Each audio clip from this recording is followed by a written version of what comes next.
Reka nanone twongere tubasuhuze inshuti bavandimwe, mwebwe mwese mukurikira ijambo ry'Imana, tubifurije amahoro n'imigisha biva ku Mana. Dukomeje ibyigisho byacu bivuga Yesu Kristo gukiranuka kwacu. Ubwashize twarimo tureba icyigisho cyavugaga guhishurirwa umusaraba. Yego. Umugabane wacyo wa kabiri, kandi uyu mwanya tugiye gukomeza n'ikindi cyigisho. Yego. Icyigisho tugiye gukomeza turi kumwe n'umuvandimwe Nizeyimana Innocent n'ubundi nko bisanzwe tubimenyereye. Innocent tugiye kwiga iki cyigisho muri aka kanya mbere yuko dusenga. Tugiye kwiga imbaraga y'umuzuko. Imbaraga y'umuzuko. Reka dusenge mbere ko dutangira. Turagushimye Data mwiza, izina rye rihabwe icyubahiro. Amen. Tugiye kwiga icyigisho gikomeye. Turakwinginze ngo imitima yacu icyumvishwe nawe. Kandi tukugirireho umugisha ubwo tugiye kwiga ibyerekeye umuzuko, uduhe imyumvire myiza kuri byo, kandi ku musozo buri muntu wese ukurikiye icyigisho ndetse n'uzacyumva bizamubere amendezi yo kuzaba umugambi bwawe. Amen. Udufashe twebwe tugiye kubumbura ijambo ryawe tuvuga, kandi ufashe umuntu wese ukurikiye n'uzakurikira mu izina rya Yesu. Amen. Tugiye kwiga icyigisho kivuga imbaraga z'umuzuko nk'uko wari umaze kubivuga. Nzi neza ko iyi ngingo ni ingingo nayo ikeneye kuganirwaho. Yego. Kandi abantu bakabona amakuru ahagije ashingiye ku ijambo ry'Imana, adashingiye ku myumvire y'umuntu uwo ari we wese. Nzi neza ko iyi ngingo iteje impaka mu bantu bamwe na bamwe. Abantu bamwe baba babizi cyangwa se batabizi. Iyi ngingo rero iri mu ngingo ziteje impaka. Yego. Kuko hari naho numvise bavuga bati umuntu wakira imbaraga y'umuzuko ntabwo yongera gukora icyaha. Ati kandi uwo muntu agomba kumenya ko yayakiriye akiri hano muri iyi si, kandi yagera aho hantu abantu bakaba babizi, bakaba bavuga kanaka yakira imbaraga y'umuzuko. Mbese imbaraga y'umuzuko muvandimwe Innocent ivuga iki? Ijambo ry'Imana rivuga iki? Akoze mbere yuko twinjira kuri iyo ngingo. Yego. Ndifuza ko dusoma amagambo mu bitabo bibiri. Yego. Turasoma amagambo mu gitabo cya mbere cy'ubutumwa bwatoranijwe. Yego. Dusome n'amagambo mu gitabo ubutumwa ku basore. Yego. Abaduteze amatwi ndagira ngo mbabwire ikintu. Ibi bitabo dusoma ntibinyuranye na Bibiliya. Aya magambo ngiye gusoma ntabwo agendereye imbaraga y'umuzuko. Yego. Ni amagambo, ni fondasiyo tugiye gutangira kugira ngo abantu babanze imitekerereze yabo bayishyire ku murongo ijambo ry'Imana bashobora kubyumva. Yego. Soma amagambo mu gitabo ubutumwa bwatoranijwe volume ya mbere ku cyigisho cya kabiri. Yego. Buriya nta muntu udashobora kwibeshya kuko ijambo ry'Imana rivuga cyane. Niyo mpamvu nta muntu duciraho iteka mu buryo yaba yaribeshye. Rwose nuko yaba yarize. Yego. Cyane. Banditse amagambo kuri paje ya 29 ngo dufite amasomo menshi tugomba kwiga, kandi hari byinshi cyane tugomba kwikuramo. Hari byinshi cyane tugomba kwiga n'ibyo tugomba kwikuramo. Ubwo bivuze ngo umuntu uriho yumva ko nta kintu na kimwe ashobora guhindura muri we. Yego. Uwo ntari mu murongo w'iki? Ntabwo ari umurongo w'abantu bajya mu ijuru. Uko niko kuri. Abantu bajya mu ijuru bagomba kwemera ko nta bantu bibeshya. Nabonye abantu bamwe batangazwa nuko hari ibyigisho twakoze tubwirana uko twihana. N'uyu mwanya turakihana. Ahubwo se ugira ngo ibyo ngibyo nta n'ubwenda twifuza gukora ibyango zo twihana, ariko nitugwa mu byaha cyase tukagera aho twibeshye.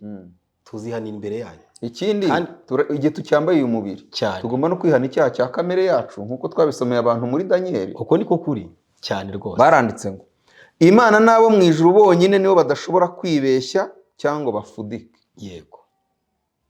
Bonyine nibo badashobora kwibeshya cyangwa bafudike. Cyane. Abantu batekereza ko batazigira na rimwe bareka igitekerezo bakunda, ko batazigira bahindura igitekerezo, bene bazakorwa n'isoni. Igihe cyose dutsimbaraye ku bitekerezo byacu nuko twumva ibintu tudakurwa kwizima, ntidushobora kugira ubumwe Kristo yadusabiye. Umuntu uvuga ngo ngiye natsimbare kuri iki kintu sinzakivaho, ntashobora kuzagira ubumwe Kristo yasabiye itorero rye.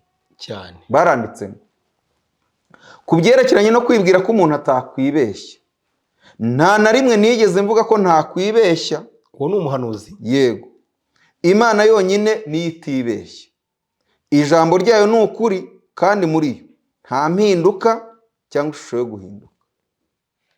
iyo niyo myumvire umuntu wese yakwiye kuba afite cyane, ndetse n'umubwiriza wese agomba kwemera yuko cyane yakwibeshya. uko niko kuri Twahaye abantu urugero ko hari ibyigisho twigishije mu isezerano rya kera, cyane rwose niwo mucyo twari dufite rwose, ukuri kwaratambutse kwagiriye abantu umumaro cyane, ariko ntabwo uko kuri kwabageza aho tugeze uyu munsi, kandi ukuri guhora gukura keretse tuba tutiga.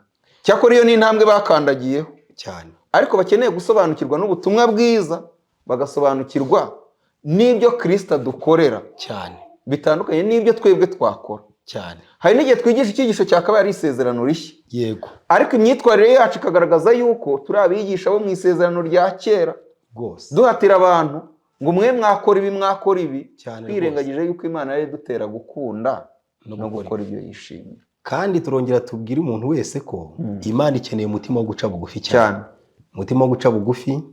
Kandi umwigisha wese cyangwa se undi muntu wese, igihe wigeze n'igihe cyose, kuko ni nako ijambo ry'Imana rivuga, bora niko umubwiza akwiriye kubaho, niko umuntu wese akwiriye kubaho, nta gake akwiriye guterwa ipfunwe nuko Imana yaguye umucyo mu bitekerezo bye.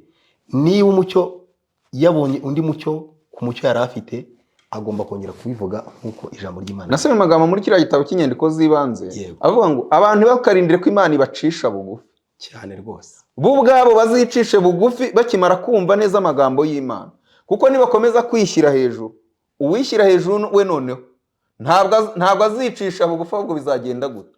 Azacishwa bugufi cyane. Pawulo yavuze ikintu gikomeye, ubiteye ubwoba gusumirwa n'amaboko y'Imana ihoraho cyane. Kadusoma andi magambo mu gitabo ubutumwa ku basore. Ubutumwa ku basore ku cyigisho kivuga ngo kwigana Bibiliya umwete udacogora. Kwigana Bibiliya umwete udacogora. Baranditse ngo mushakashaka ubutunzi bwishwe mu ijambo ry'Imana. Ntabwo mushobora kuba mutabufite. Nimwiga imirongo ikomeye, mugereranye umurongo n'undi, bityo muzabona ko ibyanditswe ari urufunguzo rufungura ibindi byanditswe. Abantu biga Bibiliya basenga, umwanya bamara bayirondora bawurangiza barushijeho kugwiza ubwenge kuruta uko bari basanzwe cyane. Sibyo twari tuvuze mu kanya, kandi twavuze ko inzira y'umukiranutsi ni nk'umuseke utambika cyane.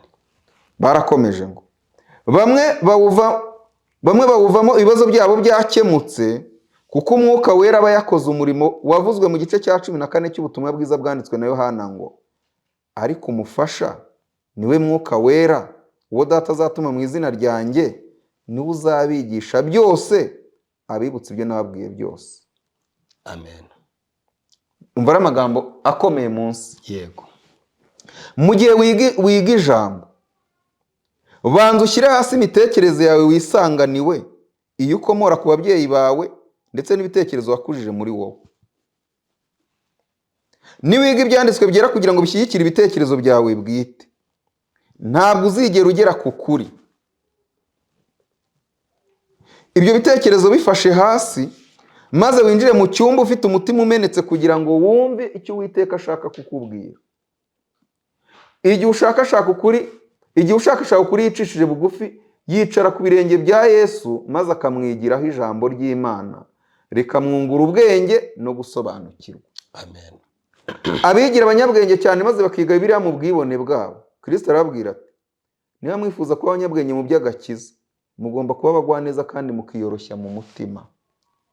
Ikintu turagikeneye cyane. Niyo nsoma amagambo mu gatabo Itabirwa n'ibande, niba nibuka neza, baravuze ngo impano iruta izindi Kristo ajya atanga, ajya ahereza abantu, ni impano yo guca bugufi cyane rwose. Nanjye ayo magambo narayasoma. Ayo mpamvu Mika 6:8 avuga ngo icyo Uwiteka gushakaho ni iki? Ni ugukora ibyo gukiranuka, gukunda kubabarira no kugendana n'Imana wicisha bugufi. Rero abantu biratangaje kubona abantu bashobora gutangazwa nuko ababwiza ubutumwa bari kwihana intege nke bagize. None se ko turi abantu nyine, kuko murabyuka abantu twarabwiye tuti twasobanurira abantu turi kurwanya ibinyoma, ariko natwe ahubwo tuvuga ibinyoma, tuvugamo ibinyoma. Ibihamya tubisobanura uko bitari. Ngira ngo twabaye nk'urugero bw'ibihamya twasomaga ati nyuma baje kubona ikimenyetso, tugira ngo wenda ikimenyetso ati buri Imana yabonye bahininditse, yanga kubatakaza igihe kigeze, ibaha ibintu by'ibigaragara. None uyu munsi umuntu aravuga ngo ba bantu noneho bivuguruje. icyaduha tukivuguruza Cyane. tuvuga ukuri cyane rwose. kuruta kwivuguruza dusubira. Ariko twaje kubona ko ibyo bintu nta nubwo Imana izatanga ibigaragara, ahubwo bazasanga baragize gute, barahindutse. Erega buriya kwemera guca bugufi mu maso y'Imana cyane niko gushyirwa hejuru n'amaboko y'Imana. ko niko kuri. Baranditsemo Yego. ntugasomere ijambo ry'Imana mu mucyo w'ibitekerezo wari usanganywe, ahubwo ujye uricukumbura witonze kandi usenga ufite intekerezo zitarangwamo urwikekwe. Amen. buri muntu baba batwikeka ngo ni ba bantu ni ba kanaka, niba twebwe twabahaye abantu urugero kandi twabwiye ikintu cyiza Imana ikunda. Yego. Wowe tega amatwi ibitekerezo byawe byihorere. Oya. Nituvuga amagambo ufate igitabo urebe ko ayo magambo yanditse. cyane Numara kubona ayo magambo yanditse saa yacu. cyane. Cyakora twebwe turi abantu, Yego. ibitekerezo byacu byihorere Ufata ibitekerezo n'ubusobanuro bwacu bwihorere. cyane. Ariko ufate ijambo ry'Imana uko ryanditse. Amen. Baranditsemo niba uko usoma ubona hari ikigutsinda maze ukabona ko ibitekerezo ukunda cyane kandi ugundire bidahuje n'ijambo ry'Imana, ntukigere na rimwe ugoragoza ijambo ry'Imana ngo rihuze n'ibyo bitekerezo byawe, ahubwo ujye ureka ibitekerezo byawe ari byo bigendera ku ijambo ry'Imana. Ntuzigere wemerera ibyo wizeye cyangwa wagiye ukora mu bihe byashize ngo ari byo bitegeka imyumvire yawe. Yego. Bumbura amaso y'intekerezo zawe kugira ngo witegereze. Una amaso y'iki? Intekerezo zawe. Kugira ngo witegereze Yego. ibitangaje biva mu mategeko y'Imana. Shakisha ibyanditswe maze ushinga ibirenge byawe kuri rutare rw'iteka. Amen. Uzadusomera Abefeso. Abefeso igice cya Somera Abefeso igice Yego. cya 2 umurongo wa 1 kugera wa 6. haravuga ngo Ndasaba kugira ngo abantu bose basome muri Bibiliya. yego. Kandi ubwo turi kwivuga ngo imbaraga y'iki? Y'umuzuko. Kandi titiri ihari abantu nabo be kuyirengagiza. Imbaraga y'umuzuko hejuru bakoresha ijambo ngo gukizwa n'iki? Gukizwa n'ubuntu. Igihe turi kwiga ubwo nibanga tubavumburiye. Yego. Igihe cyose umuntu avuze ngo afite imbaraga y'umuzuko. Yego. Mu yandi magambo avuze ngo ndi mu bwami bw'ubuntu. Yego. Kandi ubuntu tubuhabwa buri munsi. Nta muntu wagezaho ubuntu butangaje bwa burundu. Ubuntu ni impano y'Imana duhabwa buri munsi. Ubwo rero imbaraga y'umuzuko tugitangira ni uguhabwa iki? Ubuntu bw'Imana. Yego. Ntabwo ari ahantu umuntu yageze ngo nageze ku mbaraga y'umuzuko nk'uko abantu babitekereza. Kandi turaza no gusoma ibihamya mu gitabo cy'inyandiko z'ibanze twe no kugisoma ko iyo umuntu atangiye kuvuga gutyo abageze ku nyisho y'ikinyoma, kandi ukazasoza n'Imana imwambuye umurimo wo kubwiriza ubutumwa bwiza. cyane turaza kubisoma. Namwe yarabazuye mwebwe abari bapfuye muzize ibicumuro n'ibyaha byanyu. Kandi iki cyigisho kije kibanjirije imbaraga y'iki? Y'umusaraba. Ariyo mbaraga y'urupfu rwa Kristo. Yego. None ni imbaraga y'umuzuko wande? Wa Kristo. Yego.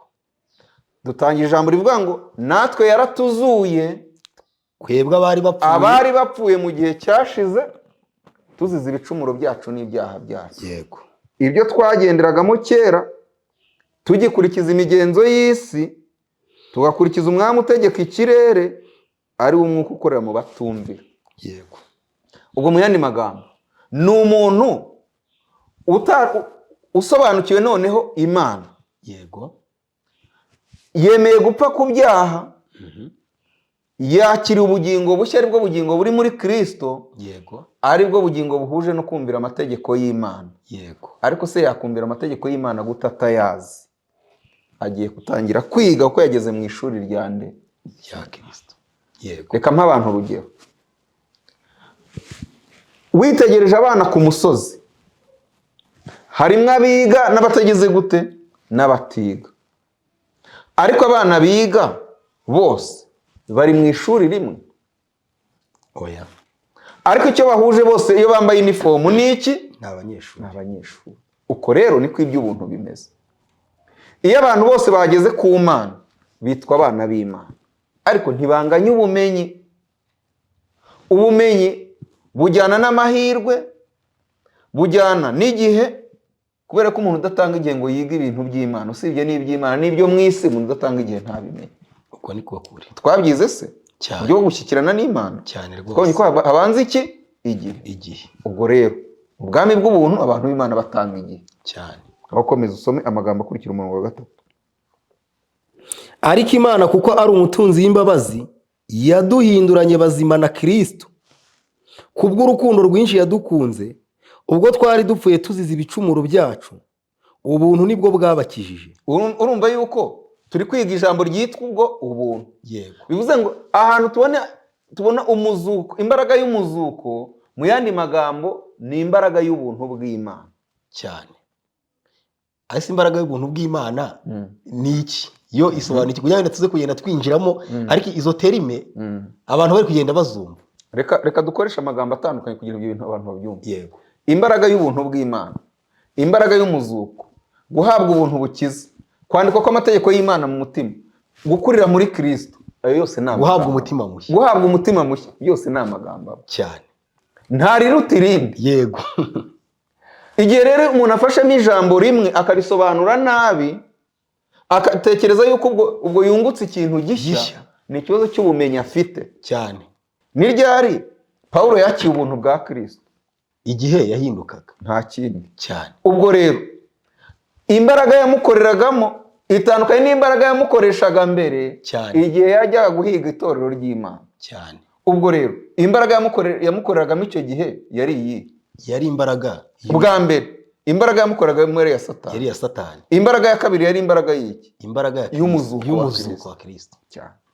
Ariko igihe yari yicaye hamwe arimo asenga, ari i Damasiko yahumye, ubwo imbaraga yamukoreshaga icyo gihe arimo asenga yari iyi.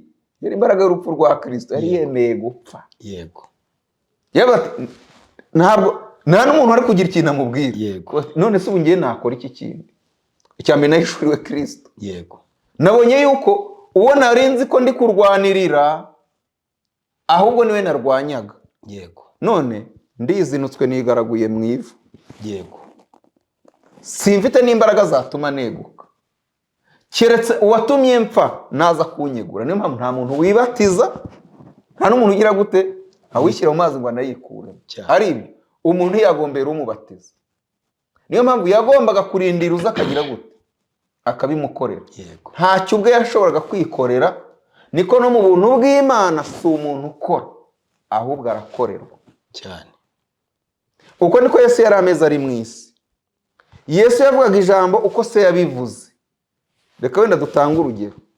Igihe Yesu yajyaga mu butayu akamara iminsi 40 asenga, umunsi wa 40 urangiye yari ashonje. Amaze gusonza, Satani aramwegera ati, niba uri umwana w'Imana, hindura umutsima mwiki, hindura ibuye mu mutsima uwurye. Icyambere, Yesu ntiyashoboraga kwemerera Satani ngo yemere gushidikanya kwa Satani niba ari umwana w'Imana. Satani ntabwo yagomba kuzaza Yesu ngo niba uri umwana, kuko n'ubundi ko yari abizi ko ari umwana w'Imana, kuki yagomba kuza amubaza ngo niba uri umwana w'Imana. Ahandi tuzasomamo ko Satani nta nubwo yanatangije iryo jambo. Yatangije ijambo rivuga ngo uyu niwe marayika wagize gute, wasanga uri marayika waguye. Niba utari marayika waguye rero ukaba uri umwana w'Imana, hindura. Arimo amugerageza. Arimo amugerageza. Yego. Yesu ntiyemeye icyo kigeragezo kubw'umubiri we ngo amere nk'aho agiye gukora ibintu by'Imana kugira ngo yiyerekane, ahubwo aratuza. Nyuma amaze kunesha, baranditse ngo nuko abamarayika baraza baramukorera. Cyane. Ntacyo yagombaga kwikorera. Mu bwami bw'ubuntu abantu b'Imana barakorerwa kuko bahindutse abana. Abana mu rugo ntabwo ari abagaragu. Bagize gute? Barakorera. Ubwo rero Pawulo arimo aravuga ibyo mu bwami bw'ubuntu, mu gihe abantu batabyumva bagira ngo ni ahantu ibunaka. Ntabwo ari ahantu, ahubwo ni imibereho. Ni imibereho saha muri twebwe. Muri twe. Yego. Soma rero umurongo wa 4. Bamaze kusoma wa 6. Nuko ituzurana nawe, itwicaranya nawe mu ijuru mu buryo bw'umwuka, turi muri Kristo Yesu. Tube duhagaza. Ituzurana nawe. Yego. Itwicazanya nawe mu ijuru mu buryo bw'umwuka. Yego. Ubwo rero Jose, hari amajuru angahe? Ibyanditswe bivuga ko hari amajuru angahe? 3. Yego. Ijuru rya mbere ni iry'Imana. Yego.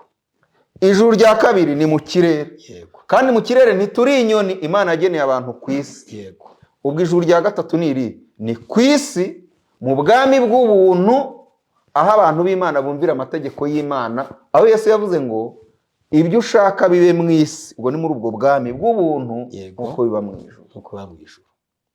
Ubwo rero abari aho ngaho baba bagengwa n'imbaraga y'umuzuko wa Kristo. Kandi Innocent, wenda turagweza gusoma amasomo. Buriya tuvuga ku by'imbaraga y'umuzuko, maze bakabisanisha umuzuko. Paul wenda tuzaza no kujya tubisoma uburyo tugomba gushangwa n'umuzuko w'abapfuye. Yego. Yesu Kristo yarabambwe. Yego. Yesu Kristo arahambwa. Yesu Kristo arazuka. No kubyarwa ubwa kabiri. Yego. Kandi ibyo bintu uko ari bitatu, natwe tugomba gushangwa nabyo. Yego. Iyo mwuka w'Imana aje, ijambo rivuga ngo atsinda ab'isi. Iyo atsinze umunyabyaha, amwemeza iby'icyaha. Kandi icyo mwuka w'Imana akora ni uko kamere yaboraga umunyabyaha arayibamba. Iyo yemejwe iby'icyaha ahita ataka ati ninde wankiza uyu mubiri untera urupfu, maze hakabuza kumukiza iki? Uwo mubiri agapfa. Kuko ijambo ry'Imana avuga yuko kamere, kuko baravuga ngo nabambanywe nande? Na Kristo. Bijavuga ko nk'uko Kristo yabambwe, niko kamere yacu ya kera tuyoboraga ibambwa. Kandi uwapfuye abatsindishirirwa. Nk'uko Kristo yabambwe, nk'uko Kristo yagiye mu gituro. Kandi kujya mu gituro, kubera yuko nta muntu uhambwa abona. Yego. Ubwo bivuze ngo kuri kamere ya kera, yego, ibyo bintu byose ubupfuye. Nk'uko yahambwe, ni nako natwe duhamba iyo kamere ya kera ubwo butware bwayo. Bukaba butari gukora mu bitekerezo byayo cyane. Kandi ngo Kristo yazutse, yego, niko natwe tuzukira mu butware bushya. Yego. Murongo wa 8. Mwakijijwe n'ubuntu kubwo kwizera. Barakomeje kugira ngo yambaraga y'umuzuko, barakomeje kuri wa murongo ko twakijijwe n'ubuntu kubw'iki? Kubwo kwizera. Kwa kwizera kuragarutse. Komeza hepfo. Ntibyavuye kuri mwe, ahubwo ni impano y'Imana. Ubwo ni ibintu umuntu yishakamo? Oya, ni impano y'Imana. Uko niko kuri. Mu yandi magambo, ubwo imbuto ari ijambo ry'Imana, yego, igiti kizaba ijambo ry'Imana, n'imbuto zizaba iz'umwuka, kandi ari umwuka w'Imana. Kuko amagambo mbabwira niyo mwuka kandi niyo bugingo. Ntibyavuye no ku mirimo, kugira ngo hatagira umuntu wirarira. Kuko turi abo yaremye, ituremeye imirimo myiza muri Kristo Yesu, iyi Imana yiteguriye kera kugira ngo tuyigendere. None umuntu yabasha gukora imirimo yarapfuye? Imirimo ikorwa n'abari ku isi bazima. Yego. Ubwo rero umuntu aramutse yigishije ngo twageze ku mbaraga y'umuzuko, ubu imbaraga y'umuzuko twe turi mu ijuru, umubiri ntugikora, ibyo bintu byaba ari ukwibeshya. Kubera yuko Paulo yavuze ngo twebwe ubwacu n'imibiri yacu, n'umwuka n'ubugingo birindwe, bitazabaho umugayo. Ubwo rero intekerezo zikoresha umubiri. Yego. Umubiri uba ugomba guhinduka igikoresho gikorera Imana mu isi. Yego. Kubera ko icyicaro cy'Imana kubwo kwizera kiri mu ntekerezo. Intekerezo zigategeka umubiri, zikavuga ngo genda, umubiri ukagenda. Urumva Paulo yabyanditseho mu Baroma 9 ati bene data turi mu mwenda cyane. Ariko umwenda turimo si uwa kamere y'imibiri yacu ngo idutegeke. Ahubwo iyi mibiri igomba kumvira ubutware bw'ubwami bw'ubuntu bukorera mu bitekerezo. Amen. Aho ngaho niho umuntu agaragara ko yahindutse cyane, akaba ari mu ishuri rya Kristo, yiga intambwe ku yindi. Abafilipi igice cya 3 umurongo wa 7. Nyamara ibyarindamu yanjye nabitekereje ko ari igihombo ku bwa Kristo, ndetse n'ibintu byose mbitekereza ko ari igihombo kubw'ubutunzi butagira akagero, ari bwo kumenya Kristo Yesu. Wabyumvise? Nyamara ibyarindamu yanjye nabitekereje ko ari igihombo ku bwa Kristo. Yego. Ndetse n'ibintu byose mbitekereza ko ari igihombo kubw'ubutunzi butagira akagero, ari bwo kumenya Kristo Yesu. Yego. Paulo yamenye Kristo Yesu. Kristo yarapfuye. Yego. Yarazutse. Yego. Paulo yamenye Kristo atakiri mu mubiri, uyu mubiri upfa, ahubwo Kristo yarazutse rwose. Kubw'uwo byagenze gute? kuko ku ni uguhinduka kw'imico. yego kubwo byagenze gute? nahombye ibyanjye byose ndetse mbitekereza ko ari amase kugira ngo ndonke Kristo, umurongo wa 9. kandi mboneke ko ndi muri we ntafite gukiranuka kwanjye kuva mu mategeko, ahubwo mfite ukuzanwa no kwizera Kristo, ariko gukiranuka kuva ku Mana guheshwa no kwizera. Guheshwa n'iki tuju? No kwizera. Murongo wa 10. Kugira ngo menye n'imbaraga zo kuzuka kwe. Wabyumvise? Menye imbaraga zo kugira gute? Zo kuzuka kwe. No gufatanya imibabaro ye, no kujya nshushanywa no gupfa kwe. 11. Ngo ahari ngere ku muzuko w'abapfuye. Mu yandi magambo, ahari impinduke mushya, ntabwo ubuntu bw'Imana buri munsi. Amen. Si ibintu birumvikana? Kuko hano baravuze ngo kandi mboneke ko ndi muri we ntafite gukiranuka kwanjye kuva mu mategeko, ahubwo mfite ahangaha amagambo kugira ngo menye n'imbaraga zo kuzuka kwe, no gufatanya nawe, no gufatanya imibabaro nawe, yego, no kujya nshushanywa no gupfa kwe, ngo ahari ngere ku muzuko w'abapfuye. Ntabwo wagera ku muzuko w'abapfuye, ariyo mbaraga y'ubuntu bw'Imana y'abapfuye ku cyaha bazukiye ubugingo buhoraho, yego, ariko bakiri mu bwami bw'ubuntu, barindiye ubwami bw'ubwiza. Yego. Ngo uvuge ngo ibintu byose byararangiye, kandi ubuntu bw'Imana tubuhabwa buri munsi. Kandi iyo uze ngo menye n'imbaraga zo kuzuka kwe, dushobora gusoma Abefeso igice cya mbere ku murongo wa 19. Soma mu magambo. Hari amagambo avuga ngo mumenye n'ubwinshi bw'imbaraga zayo, yego, butagira akagero, iziha twebwe abizeye, nk'uko imbaraga z'ububasha bwayo bukomeye ziri, izo yakoreye muri Kristo ubwo yamuzuraga mu bapfuye, ikamwicaza iburyo bwayo ahantu ho mu ijuru. Bijavuga ngo, kuko Pawulo yangiye kwandika ngo niba umwuka w'iyazuye Yesu Kristo uba muri mwe, ntazabazura mwebwe abafite imibiri izapfa. Bijavuga ko ino mbaraga y'umuzuko ni ubuntu bw'Imana. Dushobora kuvuga ko ari n'imvura y'umuhindo, yego, itera umuntu gukura buri munsi cyane, kugira ngo izamugeze ku mvura y'itumba. Kandi ibyo nabyo tuzabyiga cyane rwose.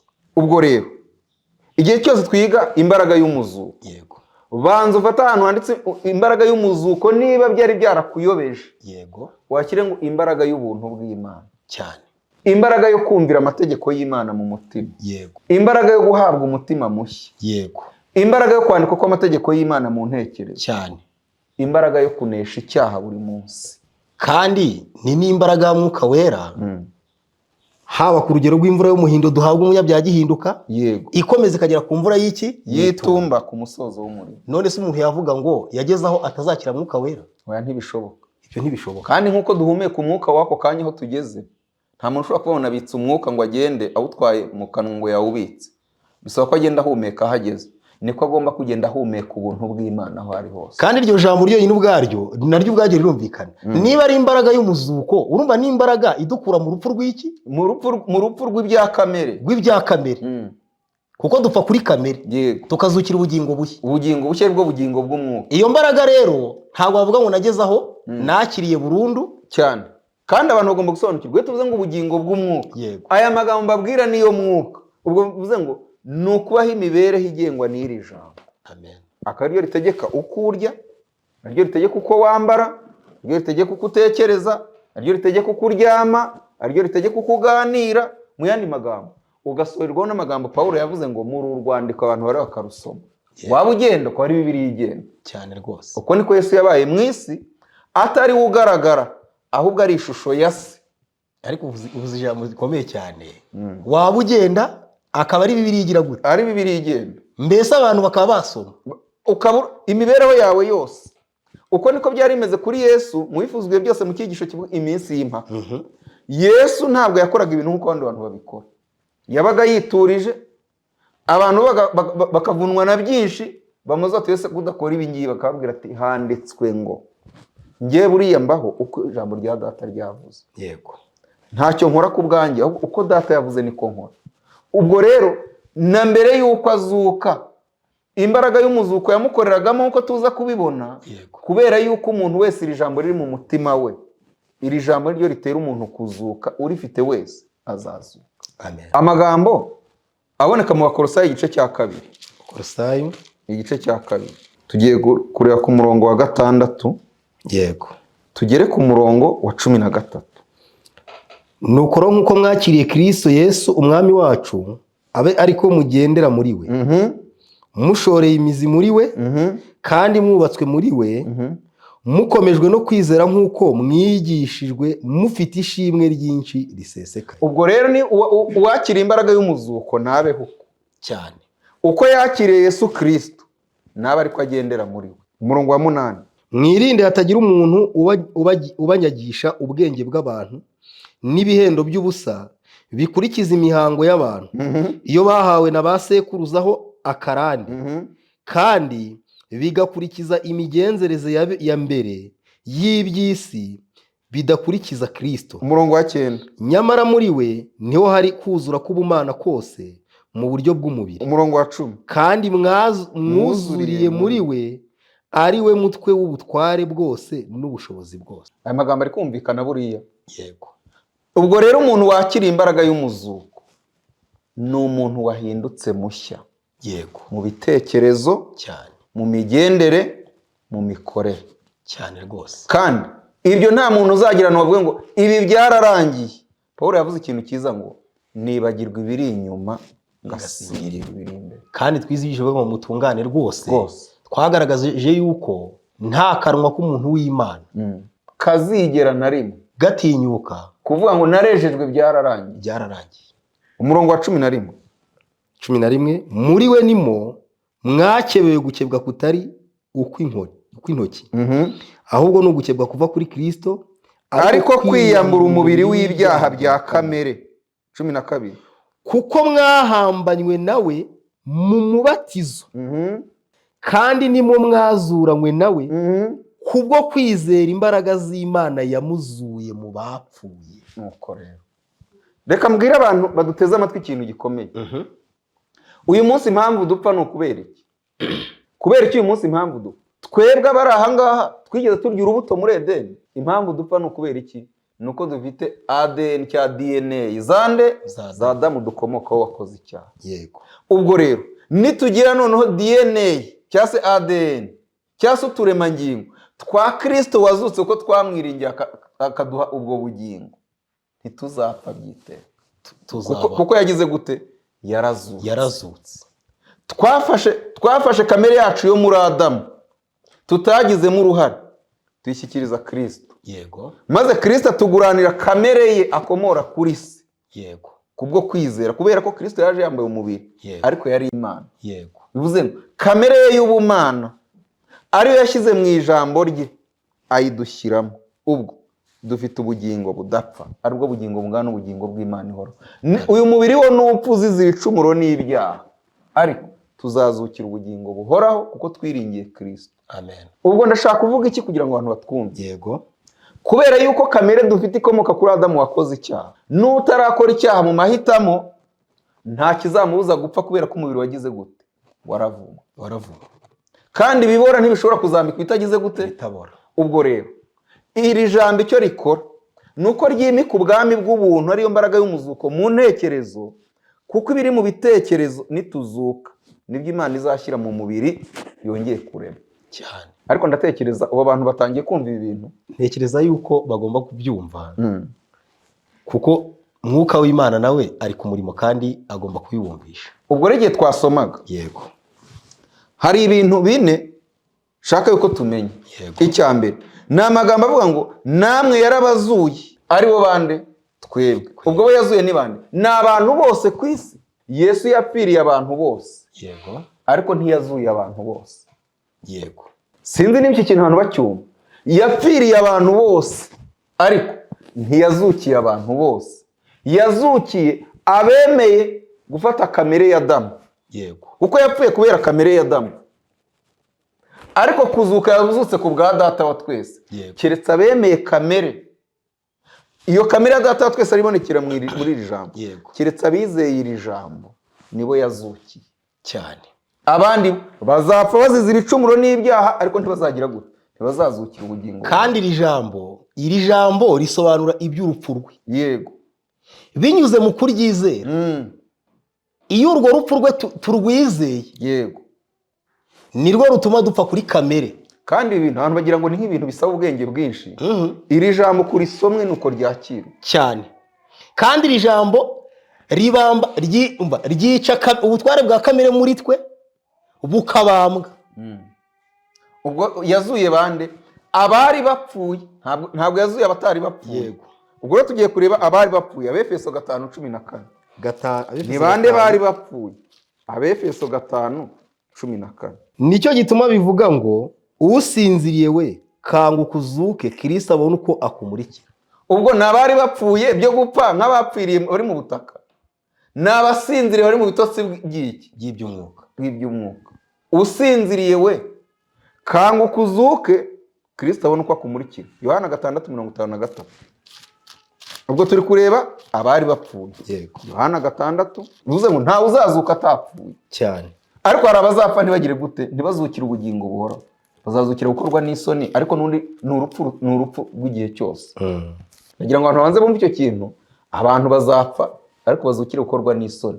Ubwo so muzuko wabo hari ikintu uzaba umaze, n'ubundi ntibazabaho byiteka. Yego. Yohana 5:14 aravuga ngo hanyuma y'ibyo Yesu amubona mu rusengero aramubwira ati dore ubaye muzima, ntukongere gukora icyaha utazabona ishyano riruta irya mbere. Uwo muntu ubaye muzima bwiwe ngo iki? Ntukongere gukora icyaha utazabona ishyano riruta irya mbere. Uwo bwiwe ngo ntukongere gukora icyaha.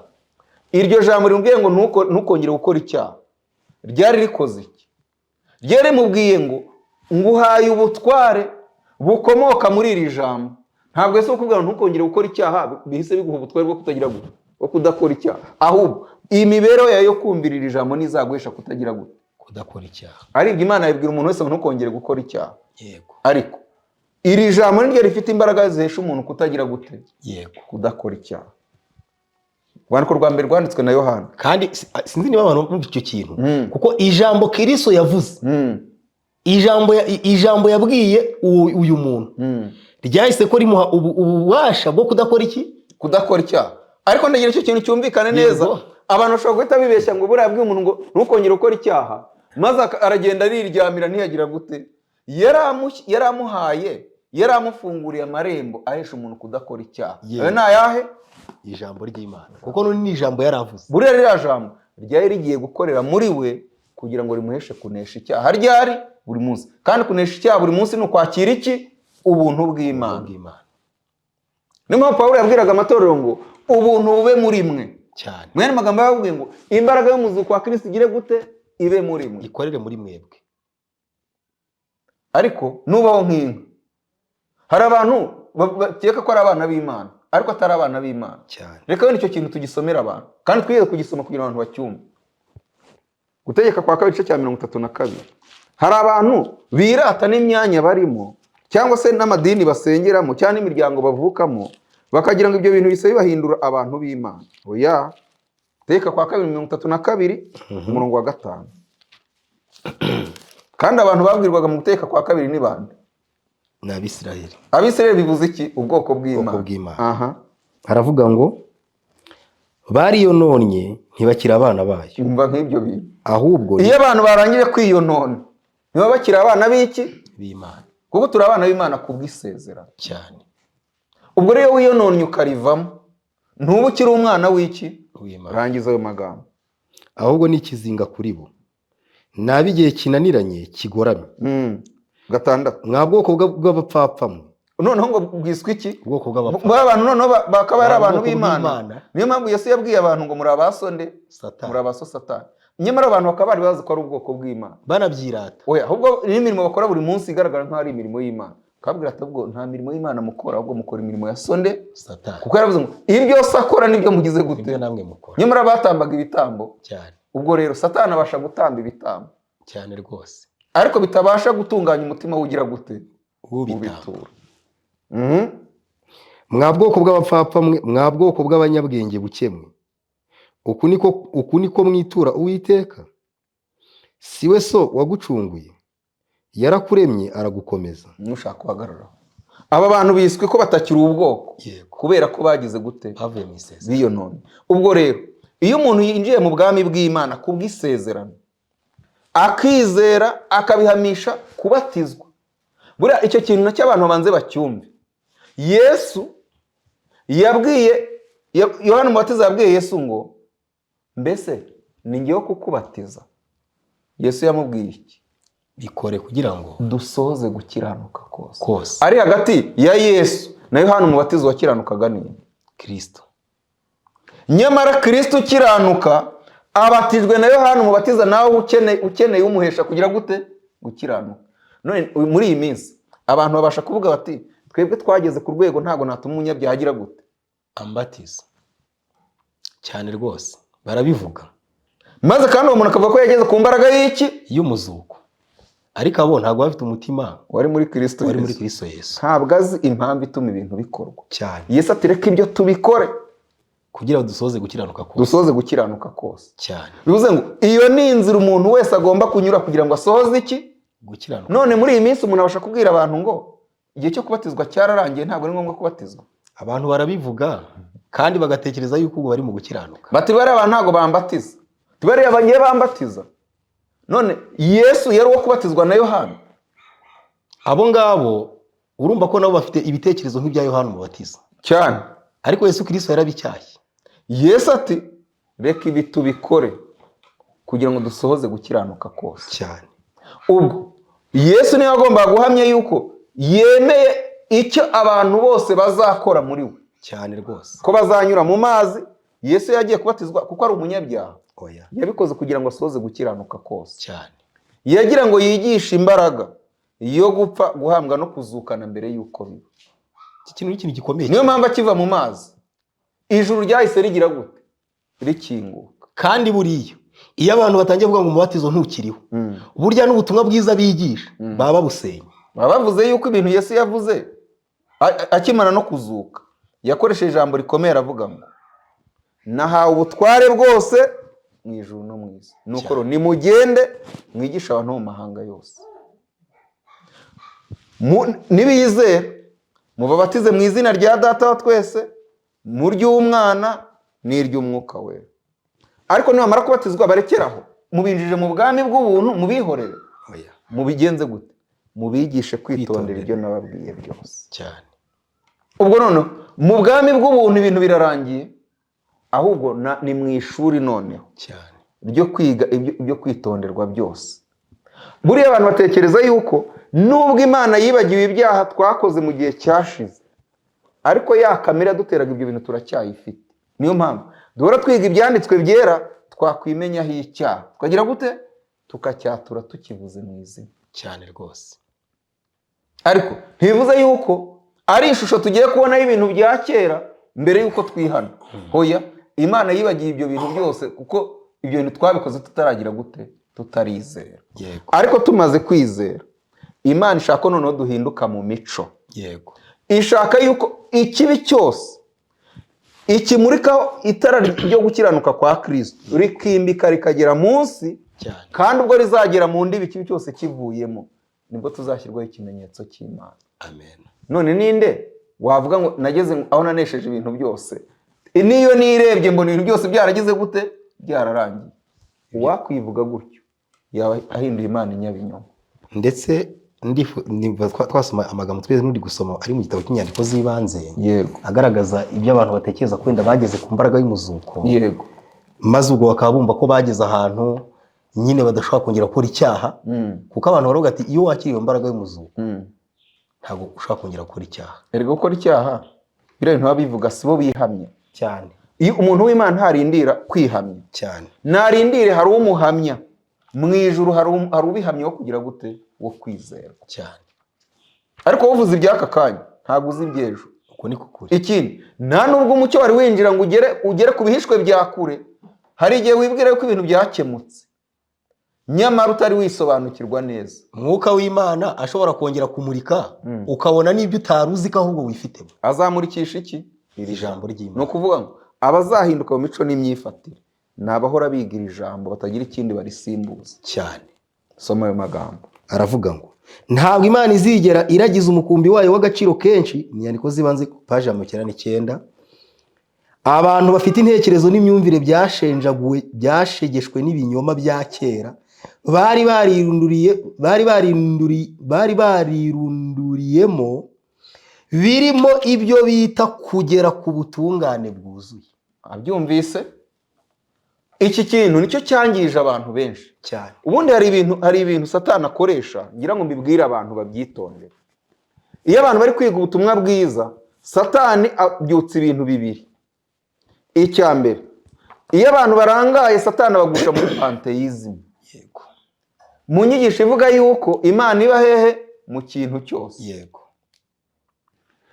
Iyo Satani atabagushije muri icyo kintu, Satani abagusha mu cyitwa kwera k'umubiri, aribyo byitwa holy flesh. Ubwo rero abantu batekereza yuko ubwo biga ubutumwa bwiza badashobora kuyoba. Ikintu kirinda umuntu ubuyobe ni ukwishingikiriza kuri iri jambo gusa cyane. Ariko nutangira kumva ibitekerezo by'abantu, Satani azaba yakubonye. Iyi ni inzira arimburiramo abantu mu buryo bworoshye kurusha mu bukonje bw'ubunyamihango cyane rwose. Ariko Joseph, yego, ntabwo nzi ko ibintu abantu bari kubyumva mu buremere bwabyo. Ibi bintu biraremereye cyane. Ibintu byarimbuje abakurambere bacu cyane. bigishije ibyigisho turi kwigisha. Byarabarimbuje ariko kubera ko batabaye maso. Ndumva icyo kintu wakivugaho kuko ibintu tubivuga wenda hari igihe abantu babona ngo nuko wenda bavuga ngo iby'ubutumwa bwiza bakumva ni koko ni ingingo nziza pe ikikwere no kuvugwa cyane. Ariko abantu bayivuga bameze nk'abigenderamo bakumva babitwara uko babyumva. N'igihe ijambo ry'Imana rivuzwe ati mureke abantu bagire n'amakenga banatinye banigishe banahinda n'umushyitsi. Abantu bakabivuga uko babyumva, umuntu akabitwara uko abyumva, akajya abibwira abantu uko abyumva. Nk'ibitwa bwa by'ibimenyetso ugasanga abantu bari guhata abandi. Ibyo bintu ijambo ry'Imana itavuga. Ibintu umuntu yabwira abantu ati mubyitondere, tubyigishe uko ijambo ry'Imana ibyigisha. We kubiremereza Imana ubivuge ku murongo w'Imana. Yego. Ariko ibi bintu birakomeye. Ibintu abantu bagomba kubanza kubisobanukirwa. Yego. Iyo Imana ihaye abantu umucyo, yego, ntabwo bivuze ngo kuko babonye umucyo barinzwe ubuyobe, kubera ko urugendo ugenda niwo ugomba kugira amakenga, kuko Imana itanze umucyo. Hari abantu benshi bashobora kubona umucyo, wa mucyo ntibawugenderemo, ahubwo bakigira mu nzira z'ibinyoma. Kuko Satani nawe afite imuri zegereye urwo rumuri ashobora guhita ayoboramo abantu cyane. Niyo mpamvu nongere mbyibutsa abantu, ikintu cya mbere Satani akora mu bantu bari kwiga ubutumwa bwiza, icya mbere ubwaka abanza kubajyanamo, kandi byombi ni ubwaka bwo kwizera imyuka, inyigisho z'imyuka cyane, arizo zizamo ibimenyetso, ibitangaza, amayerekwa. None abantu bakagira ku rwego rw'uko Satani hari abantu azamura bakamera nk'aho basigara abayobozi b'abandi. Noneho igihe bamwe basenga, babandi akaba babaha amabwiriza, uzasenga utya, uzapfukama gutya, uzabona ikintu iki n'iki, numara kukibona uzumbwire. Noneho wa muntu bakaba bamuhinduye Imana, bakaba baguye muri pantheism. Kandi wibuke ko iyo ni ubuyobe bwabanje mu gitoro ryari ririho mu ntangiriro, arufa y'ubuyobe, apostasy. Yego, arufa y'ubuyobe. Ibyo bintu Satani ikintu akora, ndararikira abantu kuzafata umwanya bakiga ibyigisho twigeze gukora ku nyigisho z'imyuka mu gusenya uprotestant. Yego. Niyo Satani ahita yinjizamo abantu ibintu by'inyigisho zitwa spiritual exercises zigishijwe n'umuntu bita Ignatius Loyola cyangwa se Mutagatifu Inyasi wa Loyola. Imyitozo ya roho. Inyigisho mbi. Kandi kugeza iyi saha iyo witegereje mu matora ya giprotestanti ndetse n'iryacu ritavuyemo, ubona yuko abantu bafite ibisigisigi by'ibyo bintu ariko batazi ngo byavuye. Ibyo bintu ni nabyo abantu bagomba kwitondera. Mu byitwe ububyutse bwagiye buba, abantu bagatangira ububyutse bw'iby'umubiri. Yego. Wenda tuzagira umwanya wo kwisobanurira abantu, harimo n'ibyigeze biba mu Rwanda kera mu byitwa ububyutse bw'igahini. Ariho abantu bajya bumva indirimbo igikunda kuririmbwa, baririmba ngo tumutendereze Yesu, Yesu umwana w'indiga. Biratangaje. Ubwo ni ububyutse bw'iby'umubiri, butabyutse intekerezo ngo abantu bakunda ibyanditswe byera, maze amarangamutima agakangurwa, abantu bakibera mu marangamutima gusa. Ariko abo bantu nubwo amarangamutima yazamutse, ibitekerezo ntibyahindutse. Kandi iyo Satani yabonye amarangamutima amarangamutima uzayashyira hejuru y'intekerezo, abantu akaba bagushije mu mutego wo kurimbuka.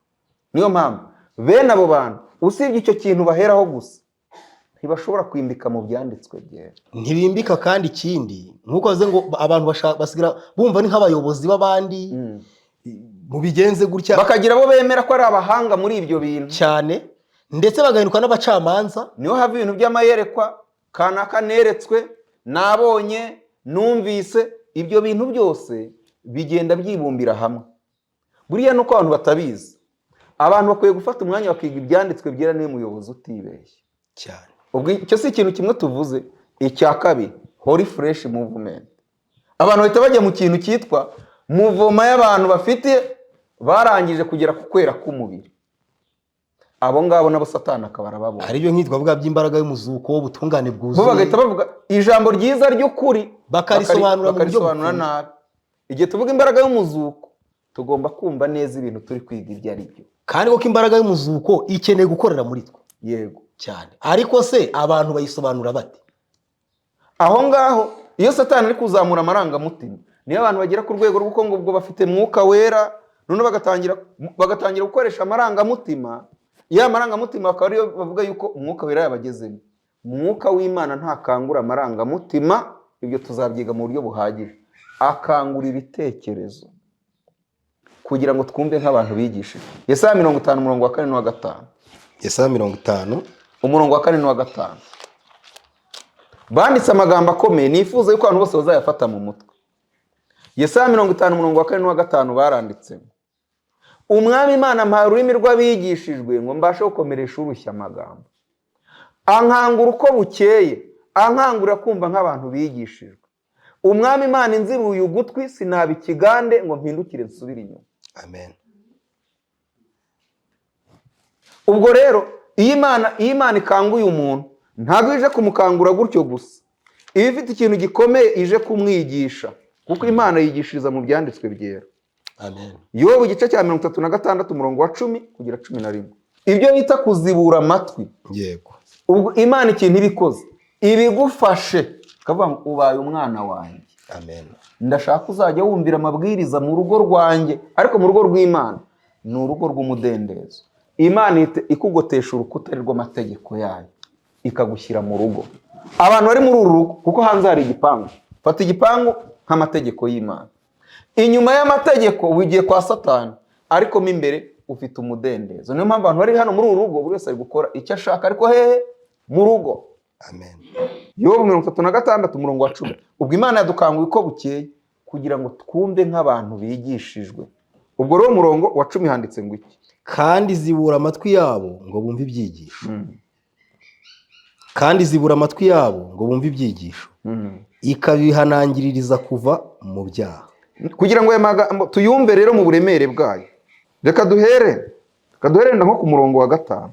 Mu wa 5, dore Imana irakomeye kandi ntigira uwo ihinyura. Irakomeye mu mbaraga no mu bwenge. Ntiramisha umunyabyaha, ariko itsindishiriza abarengana. 7. Ntabwo ivana amaso yayo ku bakiranutsi, ahubwo ibicaza hamwe n'abami ku ntebe zabo.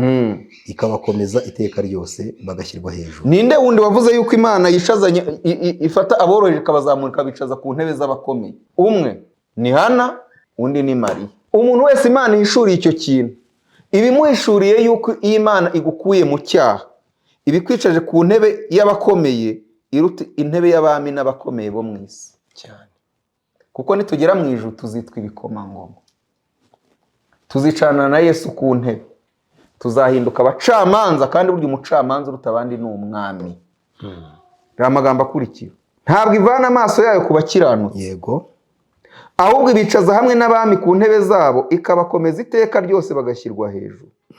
Kandi baboheshejwe iminyururu, bagafatishwa ingoyi z'umubabaro, ibereka imirimo yabo n'ibicumuro byabo uko bagenje bibona cyane. Ntabwo bivuze ngo baramutse bakoze ikibi ntizabahana. Yego. Ariko Imana ihana nk'umubyeyi. Umurongo wa 10. Kandi zibura amatwi yabo ngo bumve ibyigisho. Ikabihanangiririza kuva mu byaha. Ubwo rero umuntu wanze kumva icyigisho, amatwi y'abazibye. Abazibye.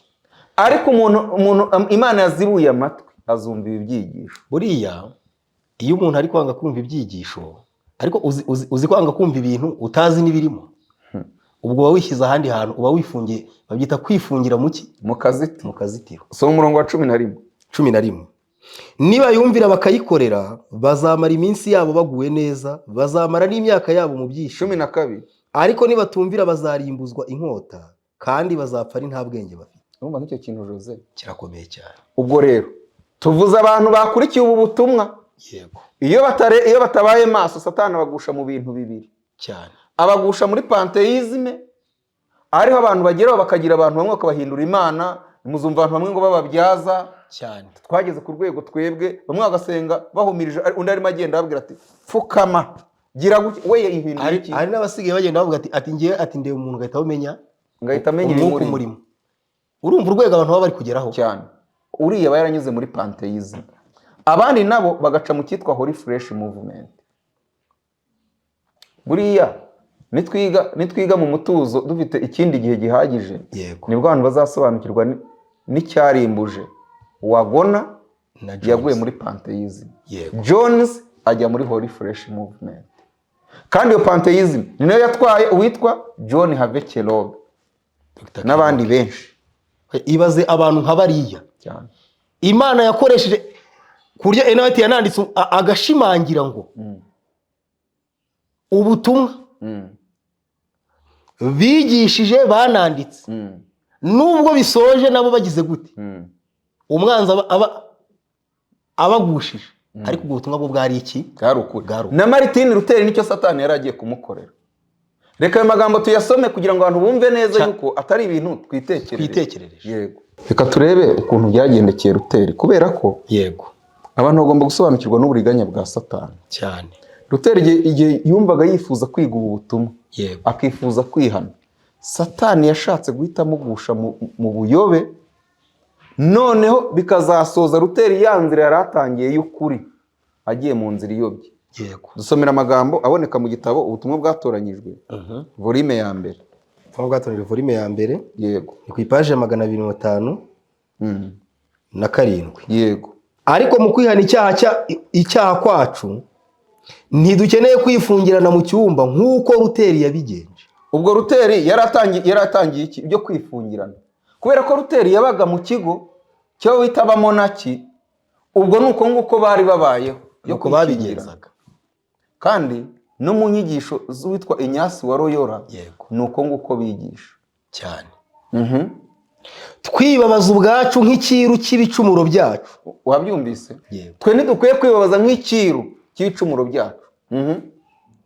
Dutekereza ko mu gukora dutyo ari bwo Imana izatugirira imbabazi. Nk'ibyo ibintu kubera ko iyo abantu bibabaje igihe kirekire bageraho bakazana ibintu bimeze nk'amabonekerwa cyangwa nk'amayerekwa, bikazasoza Satani bajyanye muri pantheism cyane. Ubwo rero niba Imana iri mu kintu cyose ikaba iri mu muntu wese, ubwo n'umuntu wese wamusenga. Niyo mpamvu hari abantu bapfukamira abandi baba bafashe nk'Imana cyane. Ibi bintu rero ni ibintu by'ingenzi kubimenya cyane rwose. None Innocent, twavuze ku kintu cyitwa imbaraga y'umuzuko. Twavuze byinshi kandi tubisanisha n'ibivugwa abantu benshi cyane bigisha, ariko rimwe na rimwe bitari ukuri. Ubwo tugeze ku musozo w'iki cyigisho, ni iki wabwira abantu badukurikiye ndetse n'abazakurikira iki cyigisho bashobora gutahana mu by'ukuri kugira ngo abantu bave mu rujijo, iki kintu cyitwa imbaraga y'umuzuko abantu bacyumve mu mwuzuro wacyo nk'uko ijambo ry'Imana rikivuga? Nubwo ntekereza yuko ubu twaba twize umugabane wa mbere kandi tukaziga n'umugabane wa kabiri. Yego. Reka dusome amagambo aboneka muri Yohana igice cya 5. Yego. Umurongo wa 24. Yego. Ariko byaba byiza duheye ku murongo wa 21. Yego. Haravuga ngo nk'uko se azura abapfuye akabaha ubugingo, niko n'umwana aho ubugingo abo ashaka. Kuko ari nta n'umwe data aciraho iteka, ahubwo yabihaye umwana ngo abe ari we uca amateka yose, kugira ngo abantu bose bubaha umwana nk'uko bubaha se. Utubaha uwo mwana ntaba yubashye na se wamutumye. 24. Ni ukuri ndababwira yuko uwumva ijambo ryanjye akizera uwantumye aba afite ubugingo buhoraho kandi ntazacirwaho iteka. Ahubwo abavuye mu rupfu ageze mu bugingo. si umurongo wa 25. 25 haravuga ngo ni ukuri ndababwira yuko igihe kije ndetse kirasohoye ubwo abapfa bumva. Aya magambo yanditswe nabi, ntabwo ari abapfa bumva, ahubwo ubwo abapfuye bazumva ijwi ry'umwana w'Imana kandi abaryumvise bazabaho. Ubwo rero natwe bari bapfuye bazize ibicumuro n'ibyaha, nitwumvira ijwi tuzabaho, maze tube twinjiye mu bwami bw'ubuntu. Tubonye ko imbaraga y'umuzuko ni ukuba mu buntu bw'Imana. Ni imbaraga ihesha umuntu kuba mu bwami bwumvira amategeko y'Imana intambwe ku yindi. Ubwami bw'ubuntu nibwo bwami bw'ubuntu. Ubwo wahageze ntabwo avuze ngo birarangiye, ahubwo abageze mu rugo rw'Imana abagomba kubaho nk'umwana mu rugo. Mu yandi magambo, ntaho bitandukanye n'ibyigisho twize byitwa gukurira muri Kristo. Ubwo ni imbaraga ivana abantu mu rupfu ibinjije mu bugingo. Bagera mu bugingo ntibe bagikora imirimo ya kamere, ahubwo bakaba bayoborwa n'umwuka w'Imana. Bagasoberwaho n'amagambo ari mu Baroma 8 umurongo wa 1 ngo nukuri abari muri Kristo Yesu nta teka bazacirwaho. Abatagenda kuko batagenda bayobowe na kamere, ahubwo bayoborwa n'umwuka w'Imana. Reka dusenga. Data wa twese uri mu ijuru, wowe wasezeranye gutanga imbaraga y'umuzuko, izina ryawe rihimbazwe. Amen. Turifuza kuva mu rupfu rw'ibya kamere tukinjira mu bugingo, aribwo bugereranywa n'imbaraga yawe y'umuzuko, ariyo mbaraga izura abapfuye. Iyo mbaraga nta yindi ni iri jambo. Igihe cyose twakira ijambo buri munsi, tuba turi kwakira ubugingo bungana n'ubugingo bw'Imana ihora. Uduhe kuryumvira kugira ngo dusorezweho amasezerano meza wasezeranye, mu izina rya Yesu. Amen.